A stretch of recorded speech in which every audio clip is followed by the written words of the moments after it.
Thank you for tuning in to another episode of the Jock and Jill podcast. This is your boy Guru from Cold Coffee TV, here with your girl Joan, Madden, the Gridiron Goddess, and we're here to talk about our weekly predictions for the Week 7 slate. First of all, Joan, how you doing today?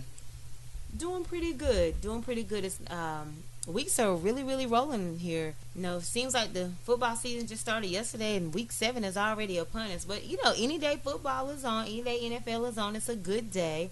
So we'll definitely be looking forward to the matchup tonight. But NFL, seriously, slow down. And my brand Nubian voice, like for real, like this is crazy. It's already Week 7. So yeah, but we'll enjoy the games nonetheless. Absolutely. Keeping it G, like the side of a Packers helmet. See what you did there. So to get right into it, we got the Chicago Bears and the Green Bay Packers on Thursday Night Football. The Green Bay Packers are the hosting team. This is going to be a real interesting game considering that the Bears have Brian Hoyer at the quarterback position, Jordan Howard at running back. They barely lost 17-16 against the Jacksonville Jaguars. This is a team that's trying to hopefully turn around their fortunes. Packers, another team trying to kind of roll off some wins and start playing like they traditionally play with Mike McCarthy and Aaron Rodgers. However, they've been, just getting by or struggling at best. They're coming off a loss against the red-hot Dallas Cowboys, in which Dak Prescott and Ezekiel Crop Top Elliott, as the great Joan Madden likes to proclaim them as, they're coming off a game in which those guys blistered them in the running game and in the passing game. So, Joan, who do you got in this Thursday night matchup? Well, at this point in the game, going into Week 7 with the undefeated Minnesota Vikings atop the NFC North, I mean, everybody in this division is playing for second here in this divisional matchup. I do think that it is imperative that both teams need to hone in on this divisional matchup due to the fact of how Minnesota is doing in the NFC North. And whichever team loses, they're really digging themselves further in a hole, and it might be over for any type of divisional title that they're pursuing here if they don't win this game. So this game is important for both teams. Both of them, of course, coming off of losses. Green Bay actually lost at home last week, and so did Chicago, actually, the more I think about it. And Chicago, of course, being the road team, and Green Bay having another home game. At some point in time, it's like, are you going to stop the bleeding, Green Bay? Like, Green Bay, the early season predictions said that Green Bay was going to dethrone the Vikings as the divisional champions. Yet 6 weeks into the season, of course, Green Bay had a bye week, so they played 5 games at this moment. Here they are at 3-2, 2 games behind the reigning NFC North champions. But I do think that they'll get back on track this week. They are playing a lowly 1-5 Chicago Bears team who couldn't keep the lead and get the win the other night. Those types of games you have to close out on. When people say, did Jacksonville win that game or did Chicago lose that game? Chicago definitely lost that game. They donated that game. It was a charity game. And the fact that Chicago couldn't close it out, that shows that they lack some discipline somewhere by letting them come back in like that. And they had a pretty good lead as well. And of course, Jacksonville went on to win by 1 point. But I don't think it'll even matter this time. I don't even know if Chicago will get the lead. And if they do get the lead, I don't trust that they'll maintain it. Green Bay is playing very mad. They're going to play a very mad game right now. They got embarrassed on their home turf by rookies.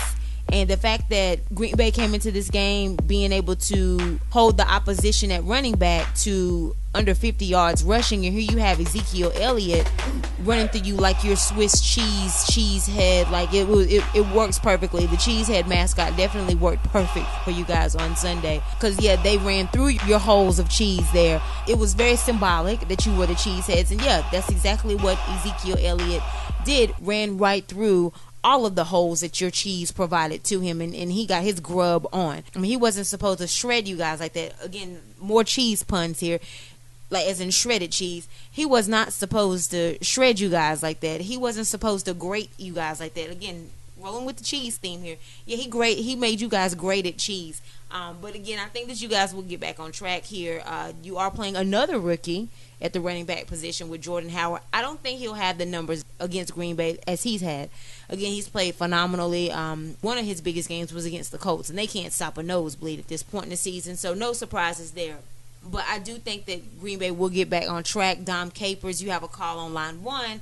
It's time that you really dial up some plays here and make it happen and get your defense back on track. I also expect a big game from Aaron Rodgers tonight.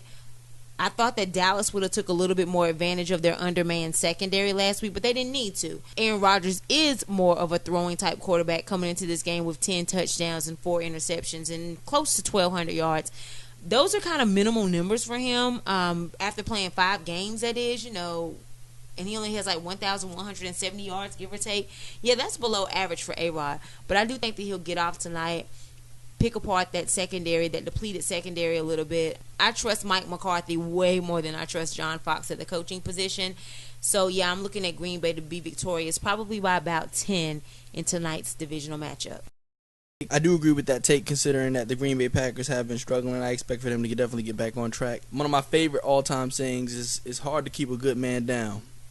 And I just believe that is going to be the case with Aaron Rodgers this week. He's going to go back to being Mr. Discount double check. Hopefully he double checks in his bags to make sure he brings his game this week. Ow. All right, so the next game on the slate, the team from the city of Angels, the Los Angeles Rams,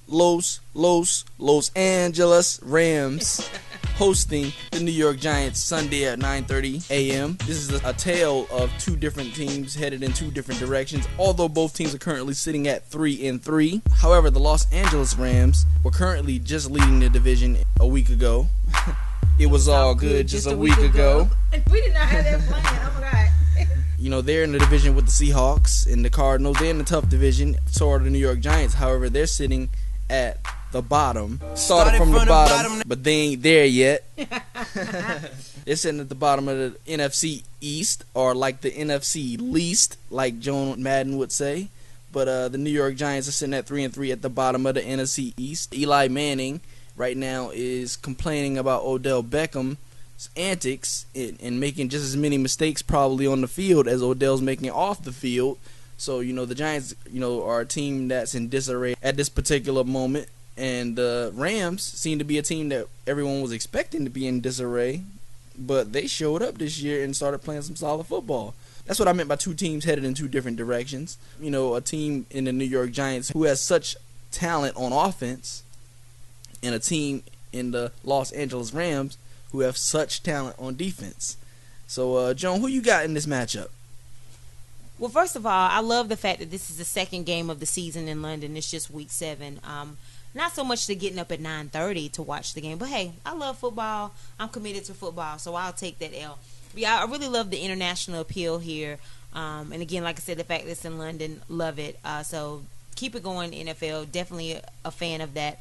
But as far as with this game, who I'm picking, whoever loses this game, that's tough. You go all the way across the pond to catch an L. Gosh, that's going to be an extra long flight home.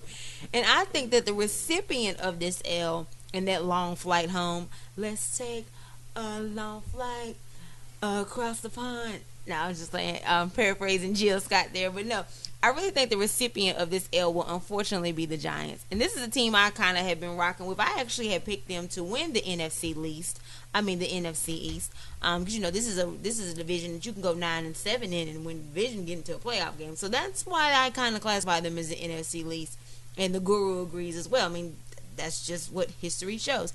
But nonetheless, I like the Giants, and I'm not picking on them or this is not hating, but the Giants have been so inconsistent this year. I always get hype and okay, they're about to turn a corner, and then they'll turn around and play flat at home against the Redskins. And it's okay, they're about to turn a corner, they're getting hype. This is the Minnesota game, you got a chance to knock them off from being undefeated.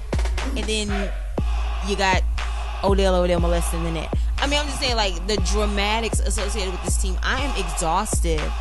The Odell is annoying. The Odell with the love-hate relationships with the net. Getting Tom Coughlin involved, and he doesn't even coach the team anymore.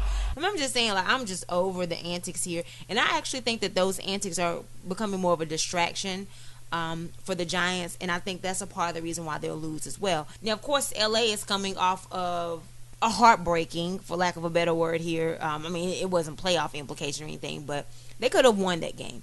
And they surrendered a lot of points. They surrendered 31 points against Detroit that game. And that's very uncharacteristic of them in their defense. I think that they play mad again this week as well. This is a team that held Seattle to 6 points, but you gave up 31 to Detroit. I think they're going to go back to that film, what they did against Russell Wilson and the Seahawks. And they'll go back to the fundamentals and the foundations of that. and they will bring the kitchen sink at Eli. Don't get me wrong, Eli's a scrambler and everything, but Eli, sometimes when you apply pressure to him, Eli can make some erratic decisions, and he'll throw off that back foot. He'll force some turnovers and things like that. I mean, he may even try to force the ball to Odell to try to help some of the distractions die down. Now, I want him to feed Odell the ball, but only when the situation allows. Like, don't force it if he's double covered, or don't take a sack, throw it out of bounds. Don't throw a pick or anything like that. Just throw it out of bounds. And see, sometimes Eli makes very questionable mistakes like that and questionable decisions. And I think that the Rams will bring that out of him. Again, going back to their defense, reeling the back end, settling back down. I'm not saying that the Giants will score only 6 points, but I'm saying I think we'll see traces of that St. Louis defense that held the Seahawks to the couple of field goals. In their offense, I mean, I don't really trust Case Keenum like that, but I have quietly noticed the season that Kenny Britt is having. Of course, this is the Todd Gurley show on their offense. No ifs, ands, or buts about that. But when Case Keenum has to throw the ball, somebody has to catch it, and Kenny Britt will definitely be the guy to make some things happen in London for them. So I trust that Case Keenum will connect with Britt, and they'll make some things happen. And I think that the offense, again, it won't be that potent. And I know that the Giants defense is going to bring some pressure to Case Keenum.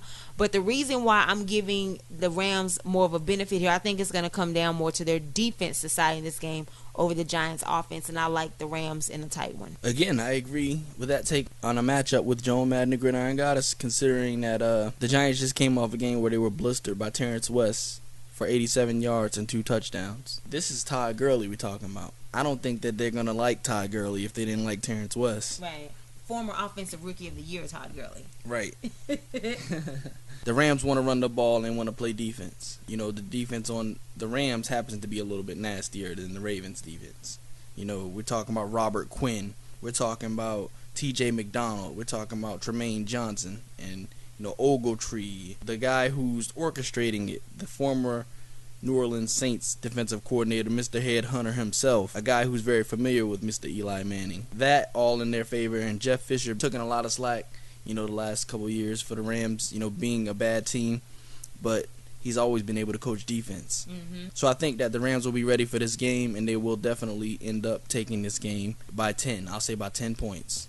Wow, now that I didn't expect. I thought maybe like 5 to 7, but while you were mentioning defenses, and I was remiss as well, to not mention my boy, my fellow Winston-Salem State Ram, and fellow Taurus William Hayes as well. He's been making a couple of moves out there on the Rams defense as well. So yeah, we definitely both agreed with, again, my fellow Winston-Salem Ram and his current Los Angeles Rams for the victory over in London against the Giants. Again, a reminder, that game comes on at 9:30 a.m. Eastern Standard Time. So set your clocks. Look, this ain't daylight savings time weekend here. We won't get no extra hour on this one, okay? So definitely set your clocks. That'll be coming though on Sunday, November the 6th, though, by the way, or the 7th.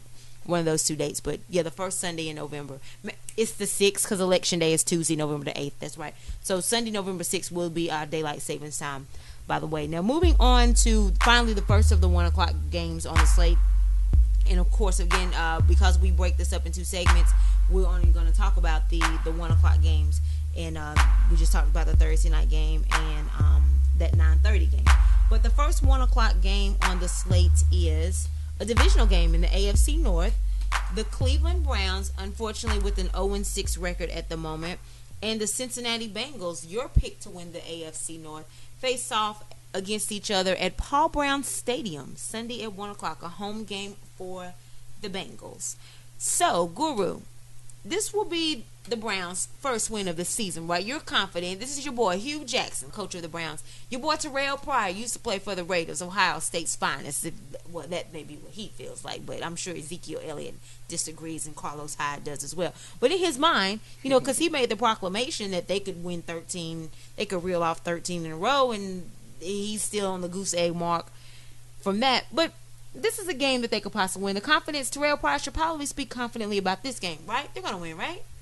Well, Terrell, I'm not sure Terrell has much to say about this game at all, considering he's going to probably be sitting out with a hamstring injury. But I don't share in that ideology or in that belief that the Cleveland Browns will win this game. I think that the Cincinnati Bengals are coming off of 2 straight losses, and that Andy Dalton and A.J. Green, too much A.J. Green. That'll be the story, because they don't have anyone to line up opposite of that man. Andy Dalton's going to throw it to him as much as he can handle it. I expect for the Cincinnati Bengals to pull this game out and move to 3-4. Cleveland Browns will move to 0-7. You know what? Honestly, I would have picked Cleveland to win this game if they didn't have the demise of injuries going on, the dysfunctional situation with Josh Gordon. I actually, at the beginning of the season, and I remember it, I actually said that Cleveland was going to sweep Cincinnati. I remember I posted about that. But, of course, when I said that, this was with RG3, with Josh Gordon coming back week 4, because by now he would be back and playing, because this is, of course, obviously week 7. I was expecting Gary Barnidge and stuff to have possibly a Pro Bowl season, again, with RG3. Crowell to continue to run the ball effectively. And Cleveland's defense on the low last year wasn't that bad, but they've actually fallen off tremendously this year in a couple of losses that they've had with some of the personnel, and with Hugh Jackson, because Hugh Jackson made Andy Dalton as good as he was by being his offensive coordinator the past 2 seasons in Cincinnati. For those who may have forgotten or didn't know, there's your little golden fact of the day there. Yes, Hugh Jackson was Andy Dalton's former offensive coordinator. And so for that reason, I think that Cleveland will be very competitive in this game. Hugh Jackson is familiar with Andy Dalton's nuances, his body language, his demeanor, and things of that nature. That didn't just go away just in 7 games. It didn't. I know he's got a new offensive coordinator and everything, but that just did not get flushed down the toilet and it's gone bye. In my NSYNC voice, not in those 7 games. Absolutely not. So I do like that. I think that Hugh Jackson will neutralize a lot of what Andy Dalton wants to do this game, including getting the ball to A.J. Green as often as he would like.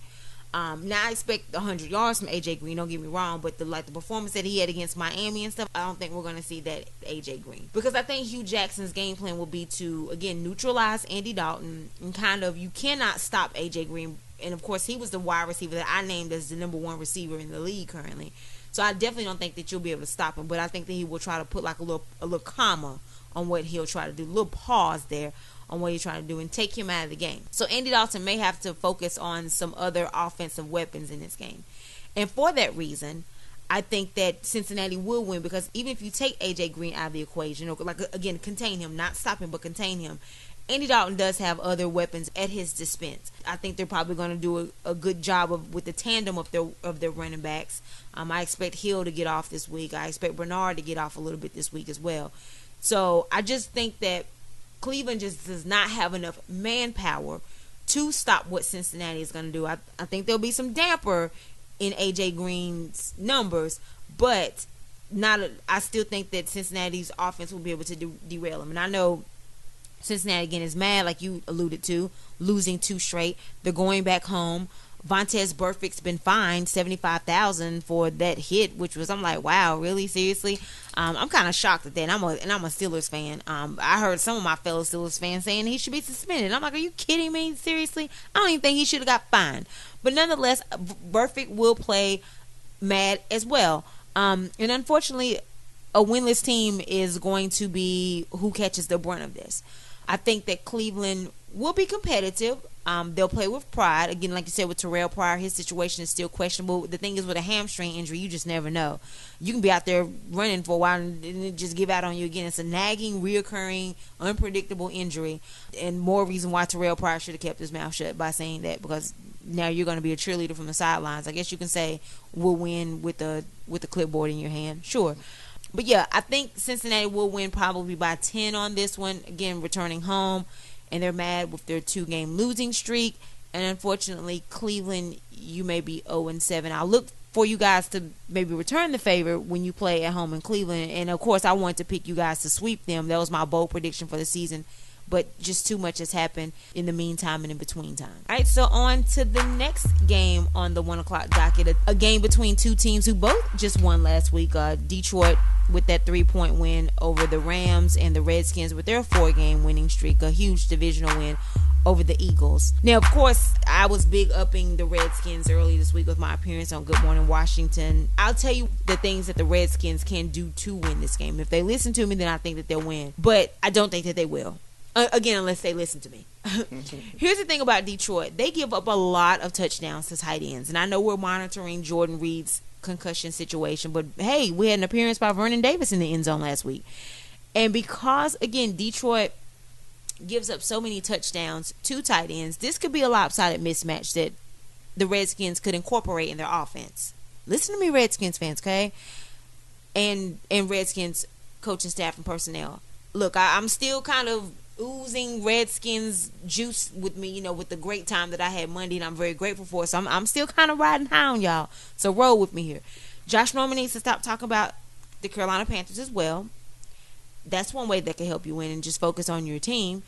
And also, again, just really incorporating the tight end play into this, because Detroit sucks at being able to stop tight ends.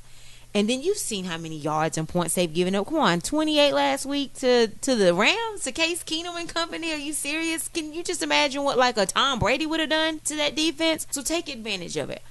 Kirk Cousins, I know you threw a pick last week. You're really not throwing the ball a lot of times, and you do have a high interception to touchdown ratio. But again, this matchup is a little bit more favorable. Definitely run the ball, set up some play action and things like that. But air that ball out this week. Seriously, the matchup is in your favor. And also, because Detroit puts up a lot of points, and Matt Stafford does have a pretty good arsenal on his offense, and he's been playing magnificently despite the departure of Calvin Megatron Johnson this season. So you're going to have to put up points. And again, that's why I'm encouraging you to air it out. Maybe do like a bunch of little 2-minute drills, no huddle offense to wear that defense out. All right? So if you do that, you will win the game. However, I don't think that you will. I think you will get very complacent and very conservative. Matt Stafford has like a toy box here with receivers. And then they went and got Justin Forsett, adding him to the offense. So I just really like Detroit in this one to put up a lot of points against the Redskins. And of course, I know that Philly had 20 points on the scoreboard, but you held Philly to 6. Here's the difference. You held Philly's offense to 6, rather. Here's the difference. I don't think you'll sack Matt Stafford 5 times, rather, like you did the rookie last week. You're not playing a rookie this week. So consequently, I think Matt Stafford will continue to have some success against you. It'll be a high-scoring game.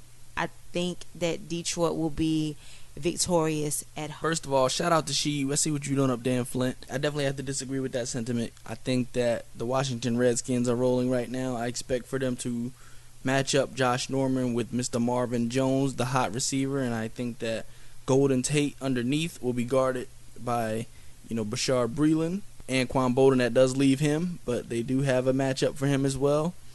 I think that the Redskins defense has played very solid the last few weeks. Ryan Kerrigan's been getting to the quarterback. The Redskins running game has been pretty solid with Matt Jones and with their scat back out of the backfield. They've been tossing the ball to Chris Thompson. Now with Jordan Reed's situation, you're right, that's still up in the air, but I do think that with Vernon Davis and Niles Paul, they'll still be just fine at the tight end spot.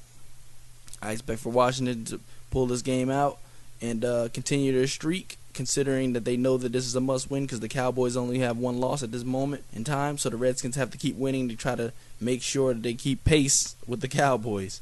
The Lions, on the other hand, are a team that gives up points, just like you previously stated. They give up points. So I think that the Redskins are a team that don't necessarily give up points all the time. I think that bodes well for Washington. Wow, our first disagreement of the day.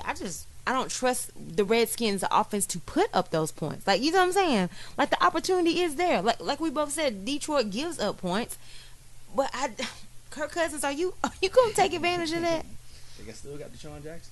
They do still have it. But is he going to take advantage of that? You see what I'm saying? Like, this is Kirk Cousins that we're talking about. He just kind of handcuffs their team sometimes.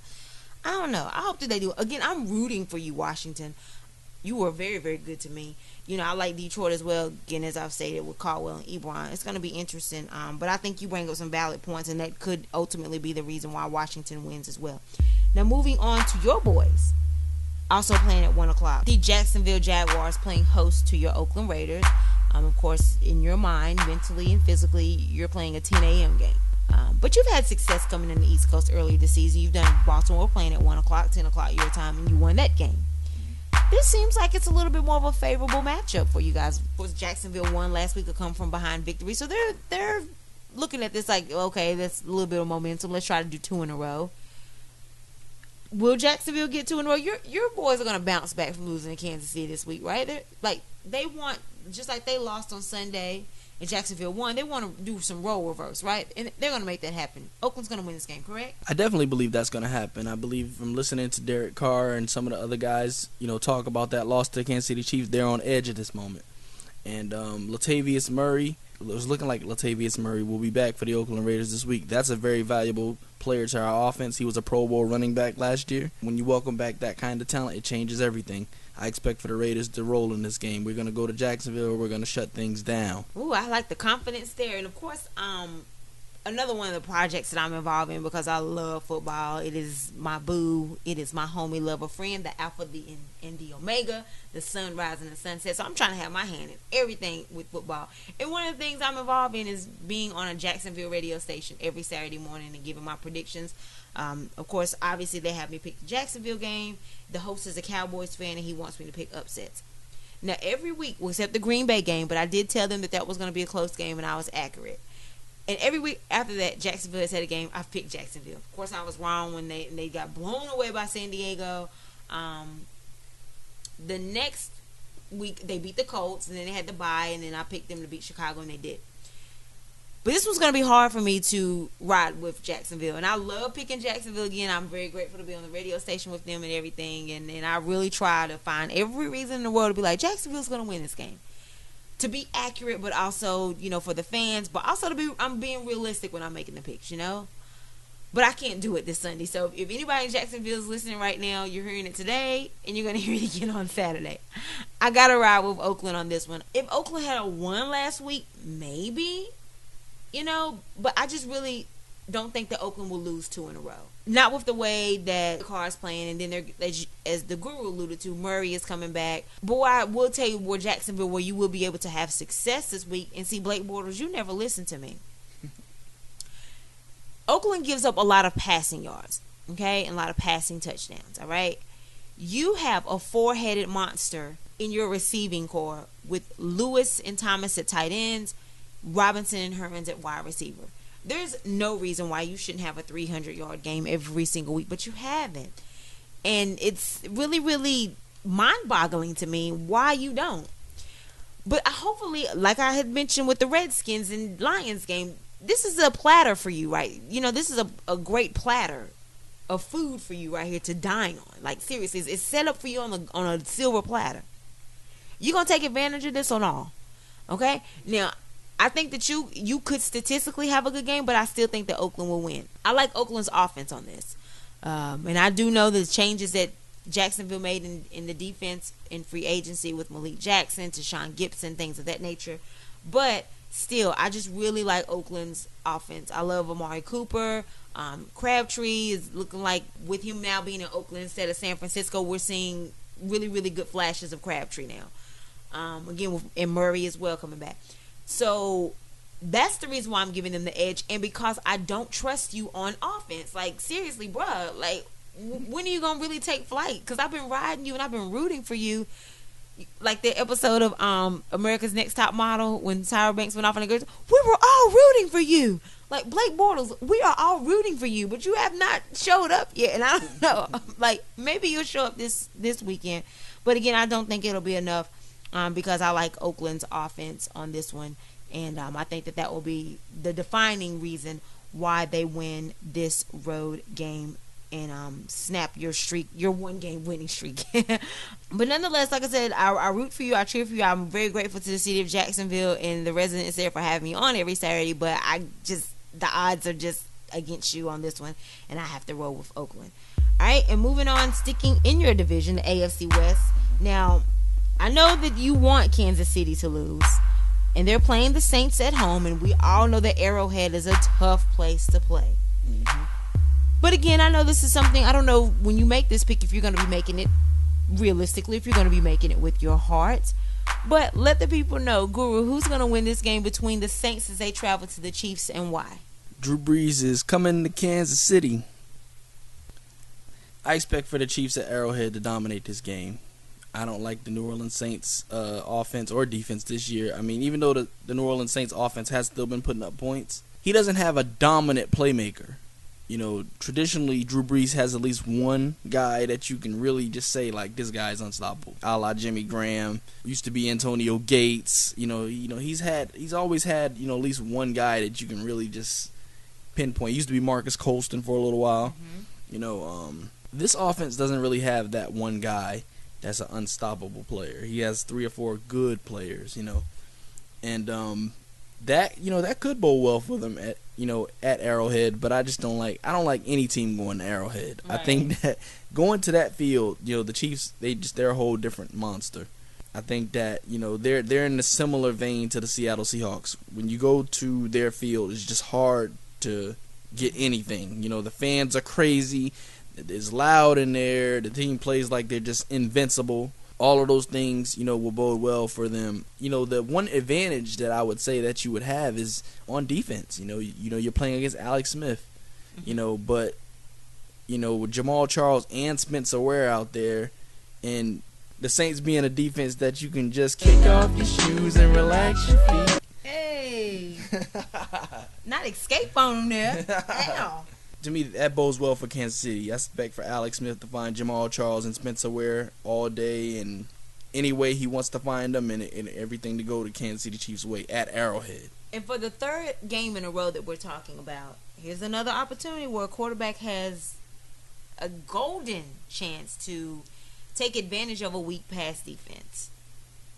But I'm not even going to recruit Alex Smith on this. Like, where I could kind of recruit Blake Bortles a little bit more, kind of where I could recruit, like, Kirk Cousins to do a little bit more. Because, there's some Kirk Cousins. You have the possibility, and you have Deshaun Jackson to stretch the field. Blake Bortles, you have a four-headed monster, you can. Alex Smith, you have Jeremy Maclin, but what you don't have is you've never been the type of quarterback to stretch the field.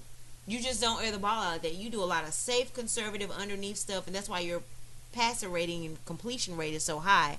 I think that goes over a lot of people's heads when they're like, well, Alex Smith complete this many passes in a row, this, second, and third.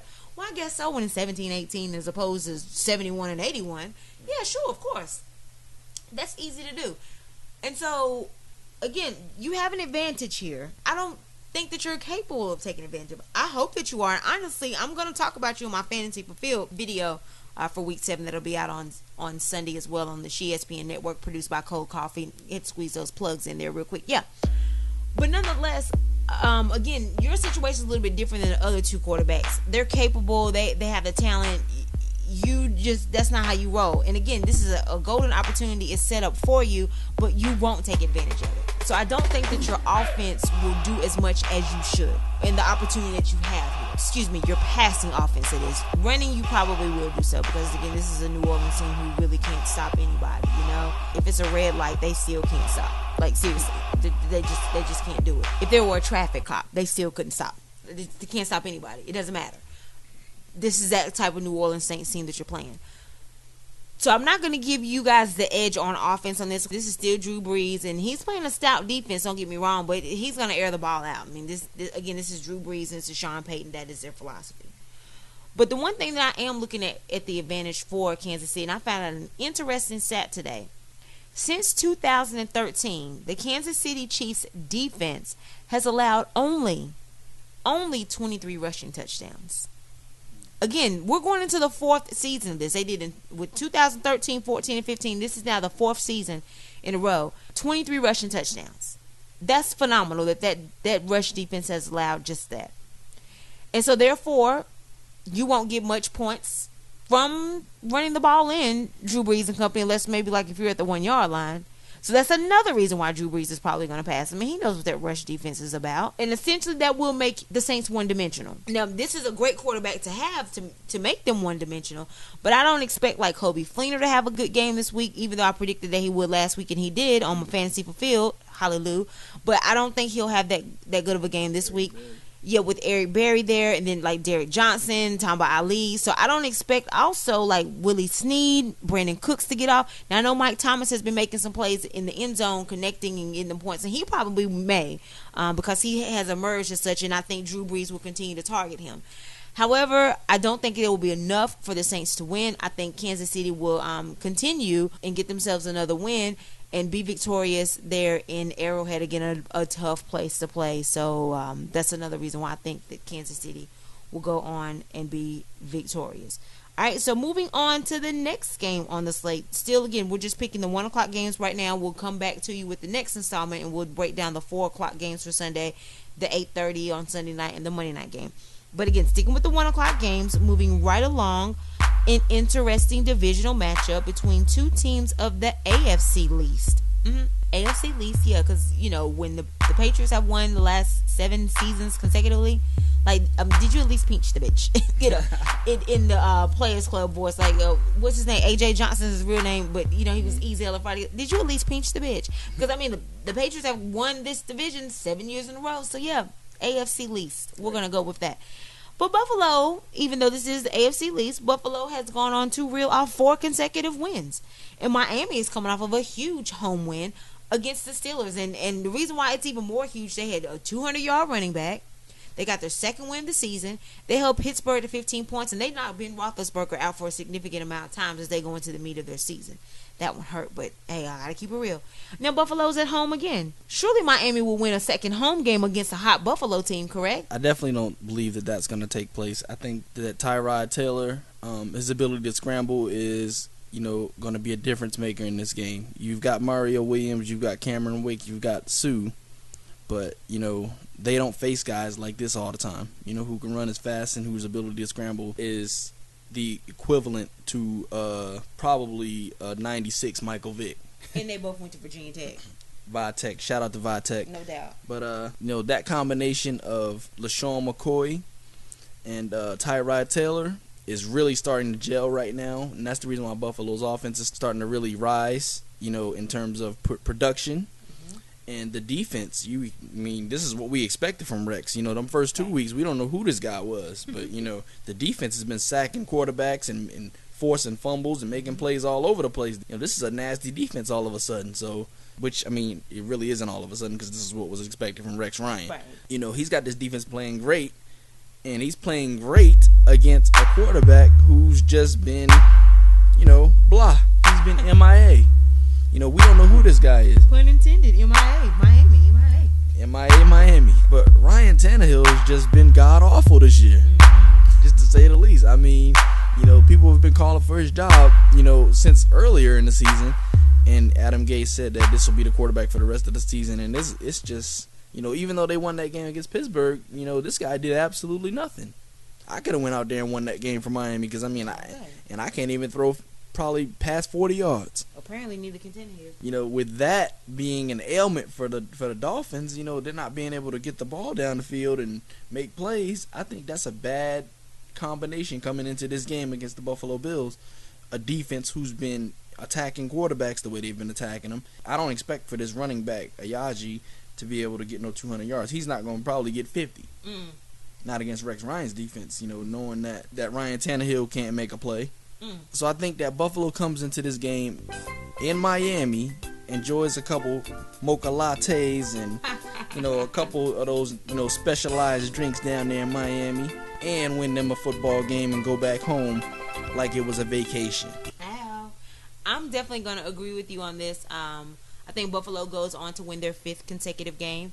We did see traces of a good Miami team last week, but it was more of their defense. Their defense is what won the game for them. And their defense will probably play well again this week. You know, this is still a team without Sammy Watkins, but this is a very speedy Tyrod Taylor. Now, he's not one to really give you magnificent highlight reels of a whole bunch of down the field and things like that, but I think he will do enough that's necessary to win the game, including consistently and constantly handing the ball off to LaShawn McCoy, who is coming off of a multi-touchdown game last week. The reason why Miami will lose, as you alluded to, again, their defense will play tough, but this is an offense that is very, very bottom of the totem pole, if you will.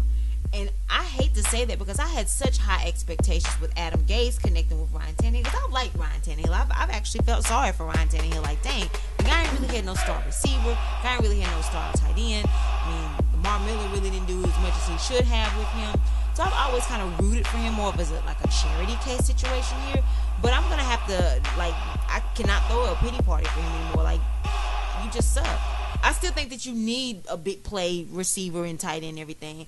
But at this point in the game, what I saw, like, even if you played with Brandon Marshall, I don't even think it would matter. Because you would find a way to screw that up. Yep. And you have Adam Gase as your offensive coordinator. So, yeah, just too many questions looming around the offense. Not enough productivity for the offense.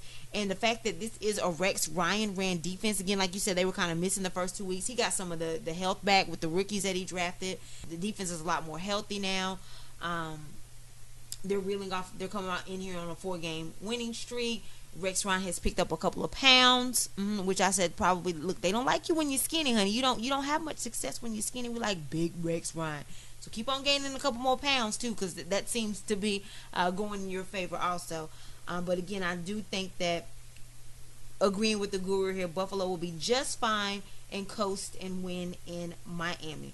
Now, sticking in the AFC least, another team who was struggling in this division, the 1-5 New York Jets. Again, I'm so disappointed in this because I really thought, like, wow, Todd Bowles coming off that 10-6 record last year. Ryan Fitzpatrick got that contract. They got Brandon Marshall, this, that, and the third. I really had high expectations for the Jets.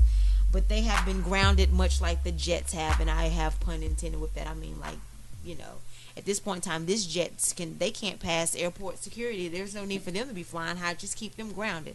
And you know, there's so much drama right now with the quarterback situation, with Todd Bowles and some of his questionable play calling, going back to the Pittsburgh game, and then as well against Arizona, only 3 points. Just too much drama where it's taken away from football with the Jets, and I don't think that bids well for them as they're playing against a Baltimore team who's dropped to 3-3 and has lost a few games back to back. And the fact that Baltimore has this new offensive coordinator, you know, last week I'll kind of give him a pass because he just got there. But I do think that Terrence West will be able to have a field day against this Jets defense. Now, this is a strong front seven. Don't get me wrong. But I'm going to tell you why I think that Terrence West is going to have a good game. I think that Baltimore is going to put up so many points against the Jets that eventually Terrence West will just be able to run the ball for, like, clock control, ground control. And I think the defense will get worn out. So that's the reason why. Again, going back to the offensive coordinator being back, here's the thing with this new offensive coordinator, you got to understand the type of quarterback that you're working with. You're working with a Joe Flacco who has a cannon of an arm. His specialty is stretching the field. So I think that we're going to see big play from Mike Wallace. So consequently, we'll see some play action from Terrence West. I think that he will definitely challenge this front seven this week. As stout as that front seven is, I think that he will pull an Anita Baker and give you the best that I got, baby. No, I'm just kidding. But I'm just saying, I really think that this might be a challenge for this front seven. But it has more to do with the play action they're going to run when Joe Flacco being able to stretch the field. Mike Wallace, Steve Smith. I really like these guys to get back on track this week. I want Baltimore to lose, again, because this is my divisional rival. And, you know, we need all the help. My boys, we need all the help we can get. Thankfully, Cincinnati and Cleveland are playing against each other. So, but I need Cleveland to win. To keep having separation between them, and I need the Jets to win as well. I don't think that'll happen. This is one of those games where I'll be more than happy to be wrong about. And the Jets are returning home. They had a shorter week because they played Monday night. Baltimore is pissed right now because of the losing streak that they've had. So consequently, I think that Baltimore will win over this very, very dysfunctional Jets team. This is going to be my upset pick of the week. I expect for Geno Smith, with all of the naysayers, all of the doubters, you know, everybody in the media all over the place, all over the world, disrespecting this man. I expect for him to step in there and shock the world like Mr. October and knock off the Baltimore Ravens this week. Between these two teams, they both have 7 straight losses. There's 4 straight losses for the Jets, 3 straight losses for the Ravens. I think the Jets' 4-game losing streak ends here in New York City. So Geno is starting? Yes. Oh, wow. That's breaking news to me. What, I might sway my pick. But I'll tell you what, you know, because that's what I said. I guess I'll stick with Baltimore. But again, this is one I'm like, I don't care about being accurate. The fact that I picked Baltimore. But again, I'm picking Baltimore even with the fact of knowing that Geno is starting now. It's just more so like I just really think that Baltimore is they're playing really mad. And I think that the offense is going to start clicking to the offense that we know that they're capable of, and that cannon arm from Joe Cannon. But again, I definitely hope that you're right on this. I wouldn't be mad at all. So we'll see the results of that game. Now we have the undefeated Minnesota Vikings coming off of a bye and traveling to Philadelphia. Of course, Sam Bradford is now the quarterback of the Minnesota Vikings, but a few months ago he was the quarterback of the Philadelphia Eagles. With the trade and stuff that happened as well for me. With he's no longer with them, but he returns to his old stomping grounds. It's not like he's going against his old coach, because this is a Doug Peterson Philadelphia Eagles team now. And Chip Kelly, of course, is gone in San Francisco. So he doesn't really have like that vendetta of like, I want to beat my old coach. But I'm sure he wants to beat his old team. And chances are, it's very much in his favor. Mm-hmm. Bringing along that Purple People Eaters Junior. Can't really give them the full title, but this is a junior varsity version of it. Mm-hmm. With Hunter and crew. So yeah, and again, they had an extra week to prepare. Philadelphia reeling right now, 2 straight losses, and it's probably going to get worse as we've seen how brutal their schedule is. I mean, that 3-0 record seemed like an eternity ago by now. And of course, Philly has had their bye week as well. But nonetheless, I do give Minnesota the edge on this. It doesn't matter to me that they're traveling, that they're the road team. We've seen them beat Carolina and things like that. So obviously they're undefeated. They've had some road games, so they're able to win on the road as well. No difference here.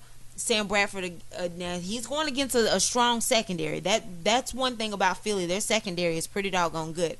But again, I just think that Minnesota's defense will be the factor in this game, and they are playing against a rookie. And I think for a second straight week, we will see a rookie performance out of Carson Wentz.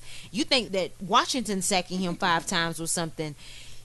Yeah, man. Yeah. I think the Vikings might have a feast. They might even put up 6 or 7. A lot of work for Philly to adjust to in 1 week. Now, if they were playing a different team, sure, but you lost coming in playing an undefeated team. Now, the only one thing I think that might not work in Minnesota's favor is, they had the momentum. They won 5 straight. When you win like that, you want to go out and beat somebody else. That's the only thing I think might tinker it. Because, they had a little pause in their schedule. Mm-hmm. But overall, I still think whatever, Minnesota should win this game and win it. And I agree 100% with you on that. I expect for Sam Bradford, this is bulletin board material for Sam Bradford at this particular moment.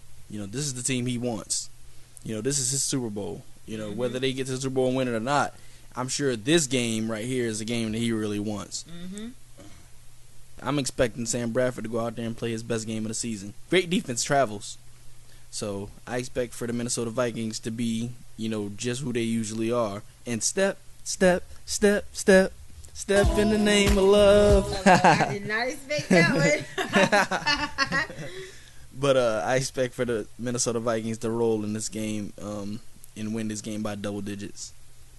Wow, so we're both thinking this will be an easy win for the Vikings as they travel to the Philadelphia Eagles. Now, again, we only talk about the 1 o'clock games for the first part of this, and the last one on the slate is, I feel like these two teams just played. The Indianapolis Colts at the Tennessee Titans was possible because they are divisional rivals, so they will definitely play twice a year. But in Week 7, is it possible that these two teams have already played each other? They haven't played each other. They haven't played each other?